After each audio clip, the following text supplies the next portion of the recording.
میرے آقا نامدار صلی اللہ علیہ وبارک وسلم سرکار نے ارشاد فرمایا، دو چیزوں کا داخلہ مدینۃ المنورہ کی سرزمین پر ممنوع ہے اور مکرم ملائکہ راستوں پر مقرر کیے گئے ہیں۔ طاعون یہ بہت بڑی بیماری تھی جس کا نام طاعون کے نام سے مشہور تھی۔ یہ مدینہ میں داخل نہیں ہوگی۔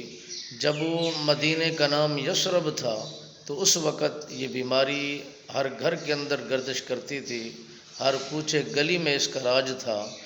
اور جب سے یہ یثرب سے مدینہ ہوا ہے تو یہ بالکل سکون دہ یہ جگہ بن گئی ہے، آرام دہ یہ جگہ ہے۔ یہاں بیماریوں کا گھر نہیں ہوگا بلکہ یہ سکون والی جگہ ہے، آرام و راحت والی جگہ ہے۔ میرے آقا نامدار صلی اللہ علیہ وسلم سرکار نے فرمایا، یہاں پر دجال بھی داخل نہیں ہوگا، لوگوں کے ایمان پر حملہ بھی نہیں ہوگا، یہاں پر تو امن سکون ہوتا ہے۔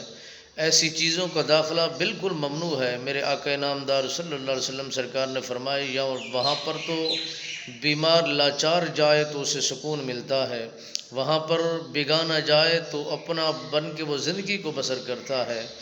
وہاں پر بیماریوں کا گناہوں کا بہترین گناہوں میں انسان مست ہو کر اور گناہوں میں لت پت ہو کر وہاں جائے تو اسے شفا ملتی ہے، گناہوں کی بیماری سے اسے محفوظ کیا جاتا ہے، اس کے تمام تر گناہوں کو معاف کر دیا جاتا ہے، اسے راحت و سکون حاصل ہوتا ہے۔